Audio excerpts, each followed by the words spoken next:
And as we conclude this series, we come to the last words, the last verse in the book of Judges, which really have been the foundation and the anchor of our whole series. But yet, as I've spent significant time this week in it, I want to suggest that this story is actually central to our faith. In fact, it's critical to how and what we believe. It's critical about how and what we believe about God. You see, in their imagination, outsiders are the problem. They don't know Yahweh. They don't know their God. And as we've been seeing through the book of Judges, the issue isn't marrying because of ethnicity or race. That's not at all what's happening here. It's always about worship. That's the problem. Because over time, when Israelites would marry other nations, they would forget Yahweh. They would get pulled into the relationships of the other nations and their gods. And as that happened, they began to, drift from Yahweh. Their understanding of life and character of God and how world works would be distorted. And slowly they would lose the distinct character that God wanted for them. And that distinct character was actually to be a light to Moabites and other nations. But when they married, they would lose that distinctness.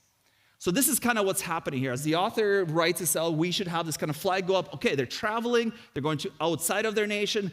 And now they're going to marry their people. Things are not going to good. That's kind of where things are playing out. So this family's in Moab, and the boys, they marry the Moabite women.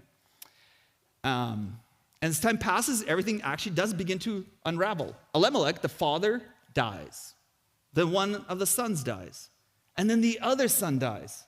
So again, the early readers are like, yep, see, there you go. They went to Moab, and now everybody's dying. This isn't good. Of course it's going to happen. It's Moab. And then we have Naomi, this mother and wife, who's completely in grief and pain. Far from home, far from anything familiar. The only family she has left are her two daughters, and they are Moabites. And she draws this theological conclusion. She comes to this place where she thinks this is what is happening to her. This is how to understand God. And she pronounces in her grief and pain, God is against me. And eventually one of them does go to her people in Moab and leaves Naomi. But the other, Ruth, chooses to go with Naomi. And that's actually a big deal. Because in the world of Judges that we've kind of been looking through through the weeks, this is not a safe or simple decision, especially for a woman. Think of the women and how they have been treated in Judges so far. It has not been good. It has not been good. But Ruth says, no, I'm going to go with you. Naomi again pushes back. They kind of have this back and forth. They say, you don't understand. This is dangerous. These are my people, not yours. Like, you'll be a foreigner there, a Moabite in Bethlehem. Who has heard of such thing? People will look at you and wonder, maybe even blame you for what's happened. I don't want that for you.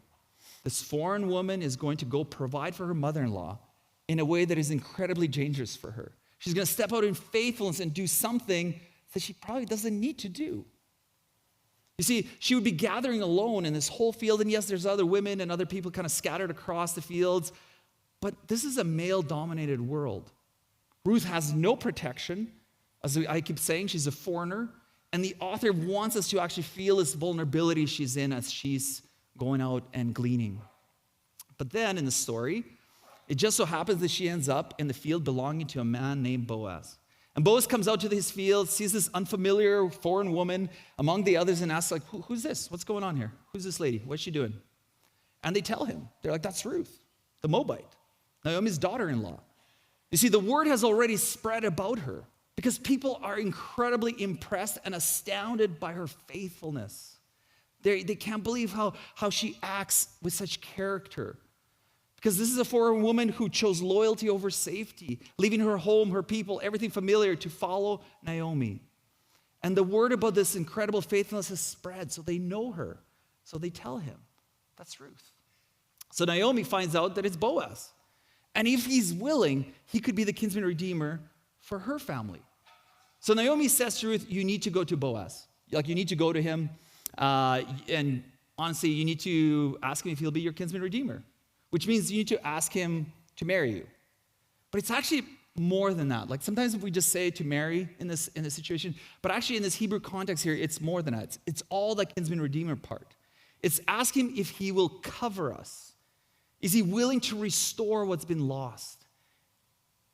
Is he willing to take ownership and help us. And that's really important to understand because this moment isn't a Hallmark kind of love story. The way we might be tempted to read it, they fell in love, and some have explained it that way. This is not Ruth taking advantage of an old man either. Nor is this an old man taking advantage of a young woman, as some have suggested. I don't think so. I don't think that's what's happening here. What the authors want us to notice here is that both Ruth and Boaz are not simply following what feels right in the moment. They're not doing what so many in the Judges have done. They're going beyond that. Instead, they're choosing something costly, inconvenient. They're choosing covenant faithfulness, a kind of others-centered love in this moment. For Boaz, it's one thing to let her glean your field. It's another thing entirely to bring her and everything attached to her into your family. And for Ruth, for this foreign woman, this is an act of deep vulnerability. She's asking, knowing he could say no. And then what? He could say no and then take advantage of her. He can take advantage knowing she's in despair. Like, what else is she going to do? Who's she going to tell? So it's vulnerable and sacrificial and hard. But Ruth goes in obedience, in humility, in courage, in faith, and she asks, will you be my redeemer? Will you restore my family? And Boaz says yes. Because in a time when God's own people are doing what is right in their own eyes, ignoring God's ways, we begin to see something unexpected throughout the entire book. God's kingdom is working from the margins of society. See, this is a story about Ruth, a foreigner, a widow, a woman, in a world where there was every reason to overlook her. The biblical authors refuse to let us do that. Because while Israel is losing sight of God's heart, it is this Moabite woman, this outsider, who embodies it. You see, what the authors want us to see is that God's kingdom is most often found closest to those who are dismissed, overlooked, and pushed to the margins. Ruth, a Moabite, is faithful. God is working from the margins, which means we can no longer be dismissive and arrogant. We need to actually pay attention to God's work in those we don't see, notice, recognize. And those that are not in power, in the place of power and positions of, importance. So Ruth and Boaz are married, and they have a son named Obed. And there's this beautiful moment where Naomi, once bitter, once convinced that God had abandoned her, is now holding this child. She holds Obed. And it's this beautiful moment of redemption and healing and reconciliation. But even that is not the end of the story. Because Obed grows up and has a son named Jesse. And Jesse grows up and he has a bunch of sons, and one of them is named David. Yes, that David. King David, if you know the story. And then generation after generation, as the Gospel of Matthew tells us, about 25 pregnancies later, it all leads to the birth of Jesus, the Messiah, the Son of David, born in Bethlehem.